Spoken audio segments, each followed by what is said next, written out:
For further analysis on the escalating offensive on Lebanon, we're joined by Palestine's permanent observer to the UN, Ambassador Riyad Mansur. Welcome, Mr. Ambassador. Thank you so much for joining us here on Q.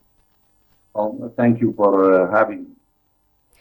First, let's start off from your understanding of the Israeli strategy, and as a representative of the state of Palestine and as a Palestinian yourself, do you see what's happening in Lebanon as a recreation of what's occurred in Gaza? Well, first of all, we condemn the strongest possible term the aggression against Lebanon, and we stand in solidarity with the government of Lebanon and with Lebanon in this ordeal. What we wanted is to have a ceasefire after the atrocities committed against our people almost 1 year, the Gaza Strip and other parts of the occupied Palestinian territory, and not to see an escalation, expansion of the war to take the form of this aggression against the people in Lebanon and possibly expanding the war further. What we need in Palestine and in the Middle East in general is to stop this aggression and to move in the direction, political horizon, and this illegal occupation, and to allow for the independence of the state of Palestine, East Jerusalem at its capital, in order to have a different environment in the Middle East, not environment of aggression, colonization, occupation, oppression, apartheid, but an environment of people living in peace and concentrating on development and better future for our families and for children, so that we can have the Middle East prospering and becoming a key player in global issues. Well, to add to this idea, if I could ask you to sort of further develop this idea, why do you think Israel is attacking Lebanon? Aren't they more occupied with the onslaught that's going on in Gaza?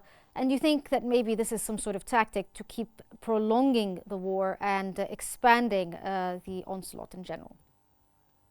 Well, significant part of this reason is the selfish, reasoning of Prime Minister Netanyahu, who doesn't want to stop the war, doesn't want to implement the position of the international community reflected in resolutions adopted in the General Assembly and in the Security Council, calling for a ceasefire. And he wanted to prolong this war and to expand it, thinking that he can save his own political future, and perhaps that he wants to continue the war until he sees the results of the American election and make his calculation based on the results of that election. But do you believe that Israel's actions against Gaza, the West Bank, and now Lebanon are aimed at instigating a wider conflict regionally, or is this just, like you were saying, a tactic to sort of wait and see who's going to win the US elections? Well, it's all intertwined. The current Israeli government is most extreme in the history of the Israeli government.